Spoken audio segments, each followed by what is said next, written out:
Aujourd'hui, je vous propose un exercice fun et très utile si vous commencez le piano, ou même si vous êtes plus avancé mais que vous avez du mal avec la dextérité de vos doigts. Vous n'arrivez pas à bouger vos doigts rapidement sur le piano, par exemple quand vous devez jouer des mélodies. Le problème du piano, c'est qu'il y a 88 notes et que l'on a seulement 5 doigts à la main droite. Donc si vous tombez sur une mélodie ou une gamme qui a plus de 5 notes, vous vous retrouvez à devoir bouger la main par-dessus le clavier et bouger vos doigts d'une certaine façon pour atteindre les différentes notes. Imaginons que l'on ait une gamme de Do majeur. On a 8 notes et on a seulement 5 doigts, donc on va devoir trouver une solution. Vous pourriez faire un petit saut avec la main, en quelque sorte. C'est un peu bizarre, donc à la place on apprend 2 mouvements. Le premier c'est de faire passer le pouce sous les doigts. Vous voyez, le pouce passe dessous, etc. Donc ça c'est quand on monte la gamme, et quand on descend la gamme, eh bien on fait l'inverse, on passe la main par-dessus le pouce.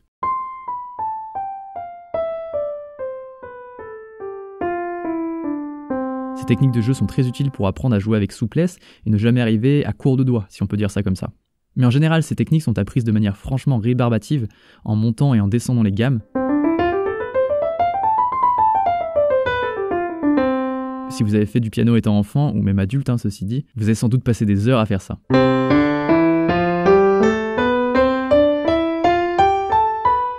Bon voilà, c'est la manière brutale de vous faire apprendre ces mouvements de doigts. Mais si vous n'avez pas beaucoup de temps pour jouer du piano chaque jour, vous n'avez pas envie de passer tout votre temps à faire des gammes. Vous pouvez en faire une ou deux, c'est toujours très utile. Mais si vous voulez quand même apprendre ces techniques de déplacement des doigts sur le clavier, d'agilité, de savoir quel doigt utiliser à quel moment, vous pouvez le faire de manière bien plus amusante, et en plus de ça, ce sera surtout plus efficace. Et c'est le but de l'exercice que je vous propose aujourd'hui. Pour cet exercice, c'est très simple, on va juste utiliser 2 accords à la main gauche. On a Do majeur et Fa majeur.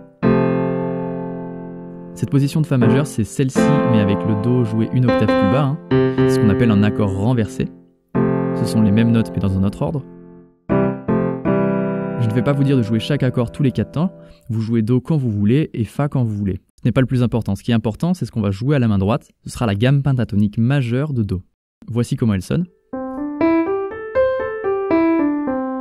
Par rapport à la gamme majeure de Do où on a ces notes, vous voyez, on a enlevé quelques notes. On a la première, la deuxième, la troisième, la cinquième, la sixième, et retour à la première.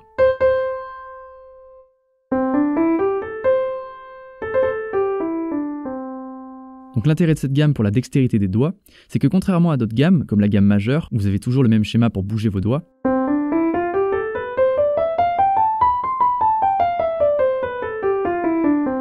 ici, vous n'avez que 5 notes. Et si vous essayez de la jouer de manière traditionnelle, vous n'avez jamais le même schéma. Ce n'est jamais le même doigt qui tombe à la première note. Vous voyez ici ?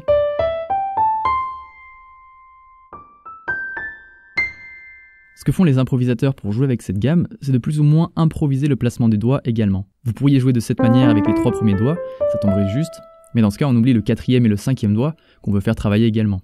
Donc il n'y a pas de schéma traditionnel de jeu comme pour la gamme majeure, et ce que vous allez devoir faire, c'est d'inventer vos propres positions de doigts. Les improviser au fur et à mesure. Ça peut avoir l'air difficile, vous verrez d'ailleurs que ça ne l'est pas tant que ça, mais surtout ce qui est important c'est que ça vous met en position active de création, et pas d'apprentissage bête et méchant de position toute faite, ce qui vous rend autonome et construit votre style de jeu. Et en plus de ça, vous internalisez ces mouvements plus profondément, plutôt que de faire du par cœur. Ok, c'est parti pour l'exercice, commencez à jouer ces accords à la main gauche, comme vous voulez, il n'y a pas de contrainte de rythme, et improvisez avec la main droite sur la gamme pentatonique de Do.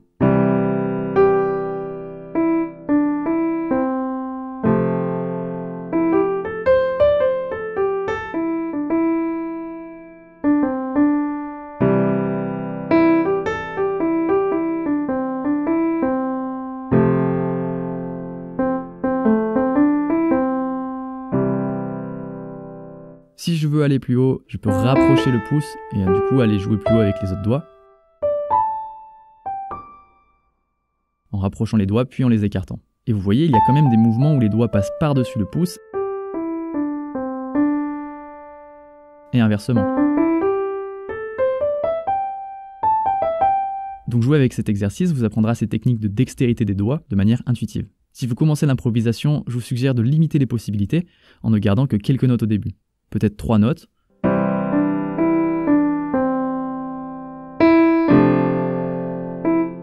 Puis ensuite 4, 5, puis plus au fur et à mesure. Cet exercice vous force à travailler votre dextérité des doigts, mais il le fait de manière très relaxe. Et vous n'êtes pas à vous demander « Ah, qu'est-ce que je dois faire? Ah oui, le pouce par-dessus cette note. Oula, attention, faut pas que je me trompe. Ici, si vous faites une erreur, ça n'a pas d'importance. Reprenez simplement là où vous en étiez. Dernier petit conseil, écoutez ce que vous jouez. Ça a l'air évident dit comme ça, mais parfois on peut simplement être concentré à appuyer sur les bonnes notes au bon moment avec le bon doigt et ne pas vraiment faire attention à comment ça sonne. Donc écoutez-vous, et même si c'est un exercice, essayez de rendre ça le plus musical possible.